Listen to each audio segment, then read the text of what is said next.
네, 김영삼 전 대통령이 오늘 새벽 지병으로 서거했습니다. 고인의 빈소에는 정계 거물들의 조문이 줄을 잇고 있는데요. 김영삼 전 대통령의 서거, 향후 전국에도 적지 않은 영향을 미칠 것으로 예상되고 있습니다. 네, 이른바 YS 서거 전국에 대해서 전문가와 함께 자세히 짚어보겠습니다. 네. 정군기 홍익대 교수, 그리고 윤태곤 의제와 전략그룹 더모아 정치분석실장 나와주셨습니다. 어서 오십시오. 어서 오세요. 네, 안녕하세요. 네, 반갑습니다. 자, 대한민국 정치사에 한 획을 그었다고 해도 과언이 아닐 김영삼 전 대통령이 영면을 했습니다. 많은 사람들이 고인의 죽음을 안타까워하고 있는 상황인데요. 먼저 김영삼 전 대통령 한국 정치사에서 어떤 인물이었는지 두 분의 의견을 평가를 좀 들어보겠습니다. 먼저 홍 교수님. 네. 김영삼 대통령 하면은 우리가 대통령이 됐을 때 여러 네네. 가지 개혁으로도 뭐 많이 알려져 있지만 그보다는 저는 수십 년에 걸쳐서 민주화를 위한 투쟁. 네네. 우리가 박정희 대통령이 당군 일의 배고픔을 해결하면서 예. 산업화와 조국 근대화를 이루는 과정에 그 반대편에서는 민주주의를 끊임없이 외쳤던 김영삼 대통령이 있었거든요. 네, 그래서 네. 뭐 삼성계엄 반대라든가 유신 반대, 아주 일관되게 민주주의를 주장한 분입니다. 그래서 저는 무엇보다도 5공화국 시절의 단식이 가장 기억에 남는데요. 우리나라 정치사에서 가장 암흑기가 5공화국 시절이었습니다. 이때는 제가 뭐 대학생이기도 하고 언론인 시절도 좀 있었는데 네네. 언론 탄압 물론이고 전 국민이 인권으로 굉장히 고통받을 때인데 이때 정치는 실종이 됐고요. DJ는 미국 가 있었습니다. 그리고 대학교 같은 데에서는 조그마한 의사 표현을 해도 대학생들을 잡아다가 징역 1년 6개월 뭐 이런 식으로 해서 예. 거의 암흑기 시절에 YS가 할 수 있는 방법이 뭔가 하고 나온 게 이제 23일간의 단식 투쟁이었는데 이때는 네네. 언론이 이제 통제가 돼가지고 알려지도 않았거든요. 이때 목숨 건 단식. 그게 오늘날 우리나라 사회가 이렇게 선진화되는 과정에 있어서 큰 초석을 마련한 그런 목숨을 건 단식이 저는 아주 기억에 남습니다. 그렇군요. 자, 윤 실장님 한 말씀 해주시죠. 방금 이제 YS라고 부르셨는데 저는 네네. 이분의 호칭을 보면은 다 담겨 있다고 봅니다. 김영삼 전 대통령을 보통 네 가지로 부릅니다. 네. YS라고 이제 대중적으로 많이 부르고 예. 거산이라는 아우로 부르는 경우도 있죠. 네. 그리고 옛날부터 정치를 같이 했던 분들은 김 총재라고 부르는 경우도 많고 네. 그리고 김 전 대통령이라고 부르는데 제가 왜 이게 의미가 있다고 하는 거 하니 한국 정치의 태동기에는 보통 아우를 많이 불렀습니다. 네. 우남 이승만 박사, 뭐 이제 해공 신익희 선생, 유석 조병옥 박사 이런 식으로 불렀는데 그 맥에 이어 있는 분이 김영삼 전 대통령이라는 거죠. 거산이라는 이름으로 부르고 마찬가지가 김대중 전 대통령이 후광 김대중 예. 그리고 DJ 또 이제 김 총재, 김 전 대통령 그렇죠. 이렇게 이제 네 가지 이름으로 불릴 수 있는 사람은 지금 대한민국 역사상 두 사람밖에 없다. 네. 그게 이제 모든 걸 다 담고 있다고 생각합니다. 그렇군요. 호칭 속에서. 자, 이게 장례가 국가장으로 치러진다고 저희가 보도에서도 말씀드렸는데요. 이게 원래 국장 그리고 국민장 네. 이런 거였는데 송합이 됐다고 하는데 그렇습니다. 국가장으로 치러진 이 부분도 상당히 좀 큰 의미가 있다고 볼 수 있겠죠, 교수님? 그렇습니다. 우리 역대 대통령이 많이 돌아가시기도 하고 지금 또 현직 전직 대통령 중에 많이 이제 살아계신 분도 있는데 예.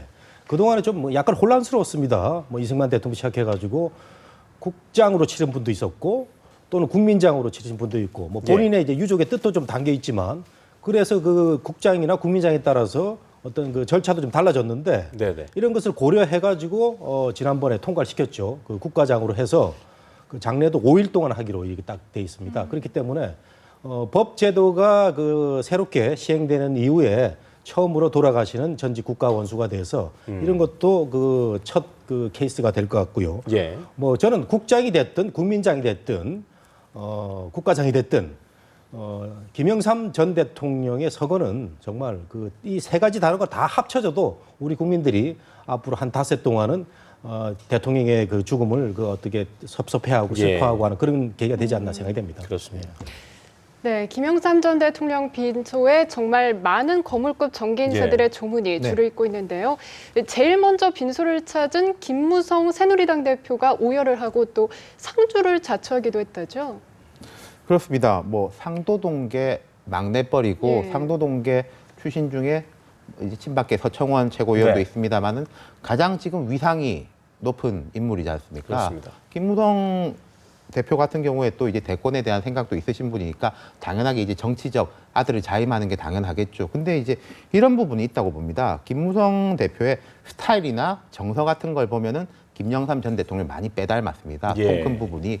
그런데 김영삼 전 대통령 같은 경우에는 자기가 자기 정치에서 가장 자랑스럽게 생각하는 부분이 이승만, 박정희, 전두환까지 이 세 독재 정권에 저항한 것을 가장 자랑스럽게 예. 생각하는데 김무성 전 대표 같은 경우에 지금 이제 뭐 국정교과서 문제라든지 이런 부분에서 이승만, 박정희 전 대통령의 어떻게 보면 그 정치적 맥을 이으려고 하지 않습니까?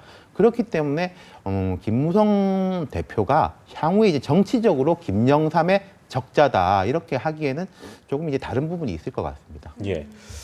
교수님, 네. 그 삼김 시대의 주역이었던 김종필 전 총리 이제 삼김 시대의 그 주인공 중에 한 명 살아있는 네. 한 명이 됐는데 영정 앞에서 고개를 숙이는 모습 저희가 오늘 리포트를 통해서 많이 봤습니다. 네. 참 많은 생각이 들었겠죠. 그렇죠. 뭐 오늘 JP가 또 빈소에 조문을 했는데 삼김 시대의 그 세 주역 중에 DJ가 가시고 이제 YS 가시고 오늘 그 JP가 조문을 하는 과정에서 보면 그 JP하고 YSDJ가 또 그 약간의 동병상련적인 그 처지가 있었습니다. 예. JP는 화려하게 그 쿠데타의 주역으로 그 박정희 대통령하고 이제 정권을 창출하면서도 항상 이인자의 서름에 시달렸거든요.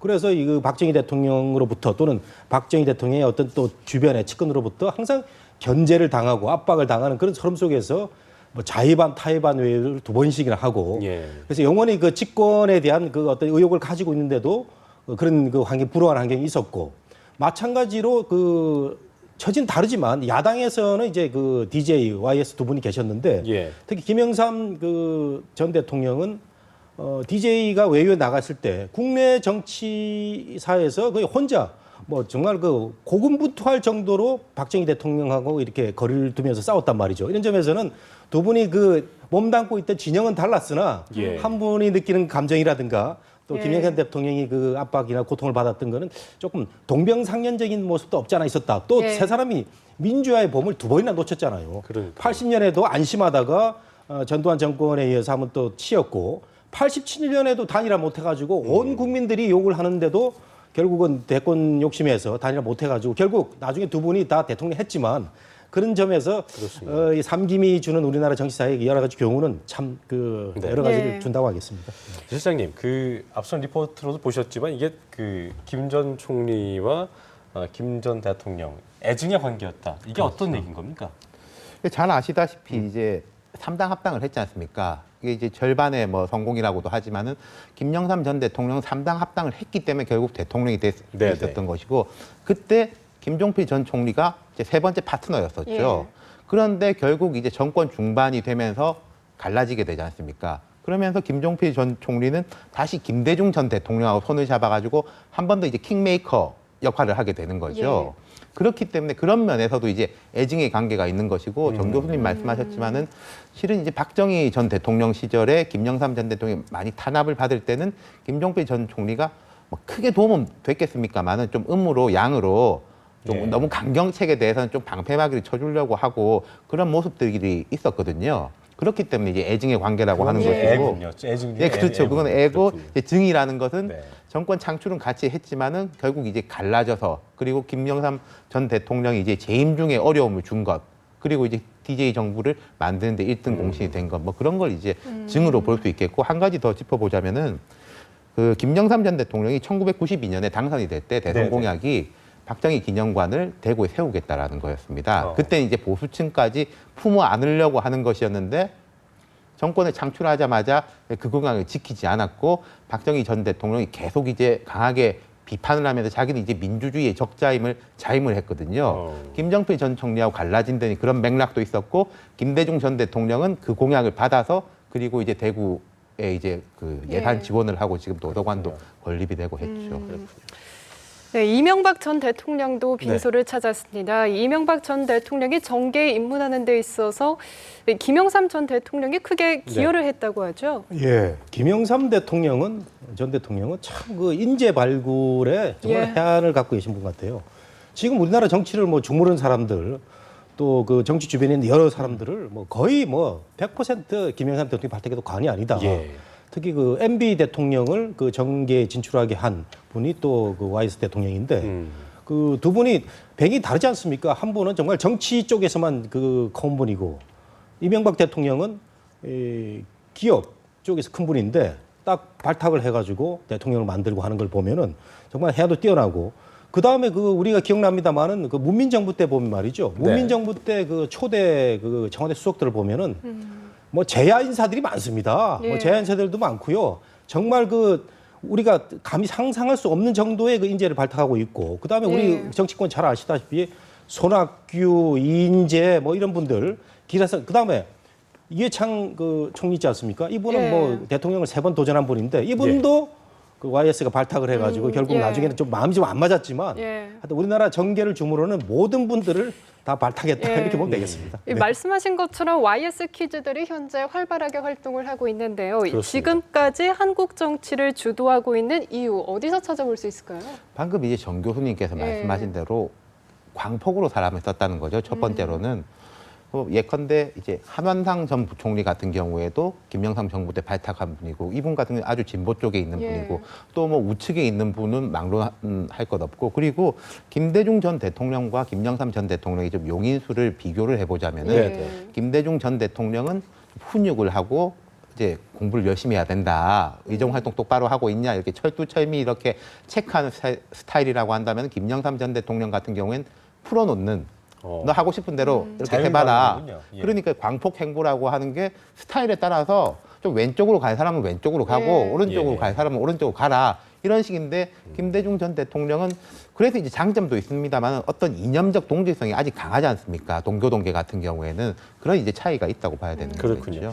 이게 참 그 얘기를 들어보면 저희들도 이제 그 시대적으로는 저희가 잘 알 수 없는 인물이기 네. 때문에 참 놀란 부분이 많이 있는데 야권도 물론 이제 그 한국 정치사의 큰 획이기 때문에 큰 획을 그으신 분이기도 하기 때문에 오는 게 당연하겠지만 야권 인사들이 많이 줄을 잇고 있거든요. 네. 야권 살아생전에 이게 그 민주화 운동을 오래 하시기도 했고 네.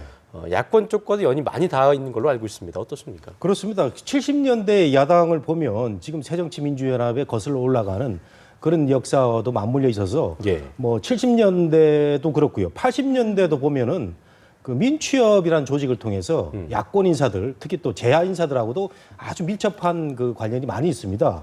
그 뭐 돌아가신 그 강원영 목사라든가 또 우리 그 존경하는 김수환 추인 같은 분도 김영삼 대통령이 DJ보다 먼저 돼야 될 정도로 그렇게 칭찬을 예. 많이 한 그런 분이고요. 예. 그 재야 인사들이 결국 이런 연으로 해서 YS 정권 때 많이 등장했죠. 뭐 이태복 전 그 노동부 장관이라든가 그다음에 이런 경우도 있었어요. 그 빨치산 출신 중에 예. 김영삼 대통령 보좌관도 있었습니다. 그 이태라는 분인데 그 남북이라는 유명한 책을 쓰는 분인데 이 정도로 이제 그 정말 광폭의 뭐 자와 그 우에 관계 없이 예. 인재라고 생각되면은 발탁을 해가지고 쓴. 그래서 그 야권 쪽에서도 정말 그 김영삼 대통령은 포용력이 굉장히 큰 분으로 지금도 뭐 추모를 하고 오늘도 많은 네. 분들이 그렇게 얘기를 하시더라고요. 네.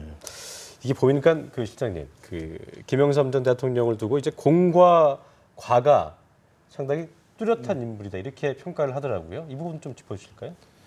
홍과가가 이제 일단 문민정부를 창출한 것이 가장 큰 공인데 아까 네. 말씀드린 3당 합당이란 걸 통해서 이제 좀 절반의 성공인 면이 있고 이제 두 번째로는 뭐 누구나 다 알다시피 이제 IMF 경제 위기가 있고 네네. 세 번째는 그런 면도 있는 것 같습니다. 이분이 이제 좌우로 워낙 폭넓게 쓰고 유연한 인물이었는데 예. 그렇기 때문에 오히려 좀 일관성이 부족하지 않았나. 예컨대 김일성 북한 주석하고 남북 정상회담 합의를 봐가지고 그 직전까지 갔는데 김일성 그 북한 주석이 갑자기 죽어가지고 이게 회담이 안 됐지 않습니까? 네네.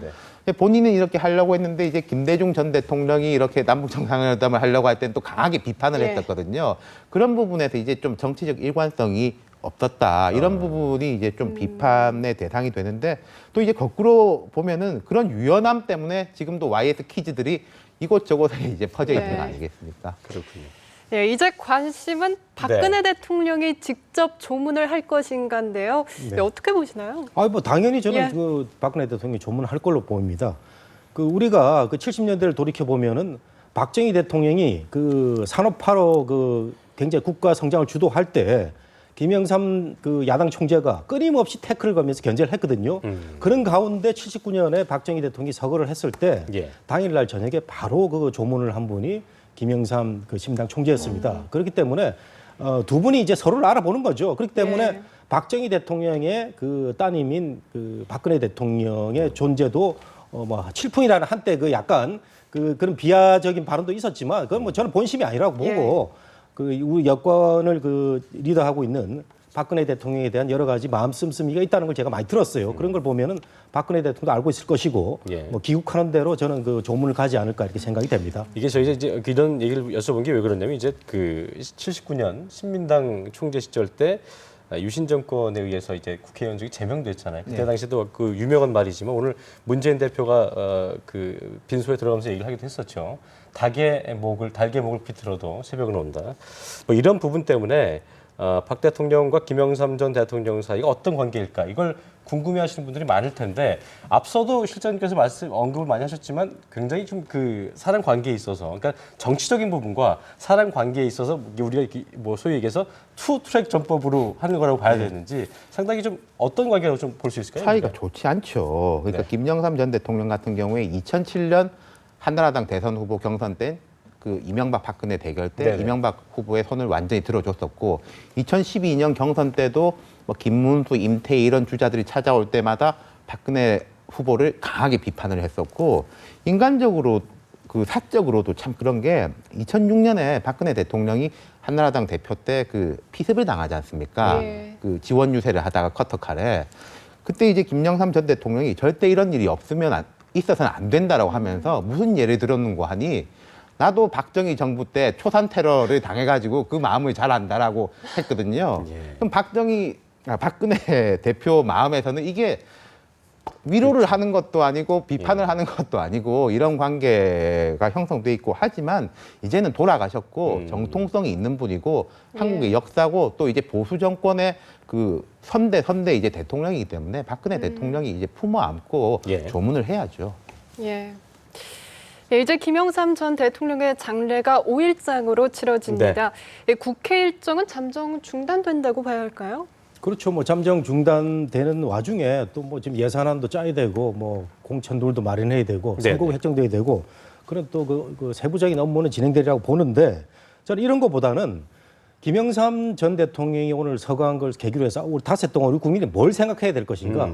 김영삼 대통령 정말 훌륭한 분입니다. 60년대부터 시작해서 민주화를 위한 위대한 역정, 대통령이 되는 위해 어떤 개혁, 정말 많은 업적이 있는데도 불구하고 본인이 재임 당시에는 운이 없었어요. 여러 가지 아까 우리 앵커 말씀하신 대로 육해공 사고가 있는 바람에 일을 제대로 하지 못한 측면이 있고요. 그렇습니다. 그다음에 그 세계화라는 그 어떤 그 슬로건을 너무 섣불리 받아들여가지고 박세일 정책수석이 그때 기획을 한 건데 이 세계화를 너무 빨리 받아들여서 OECD에 우리가 안전보장 장치 없이 가입을 하고 이게 그 빌미가 돼가지고 IMF 외환 위기가 와가지고 온 국민이 눈물을 흘리고 고통을 받는 그런 사태가 있었지 않습니까?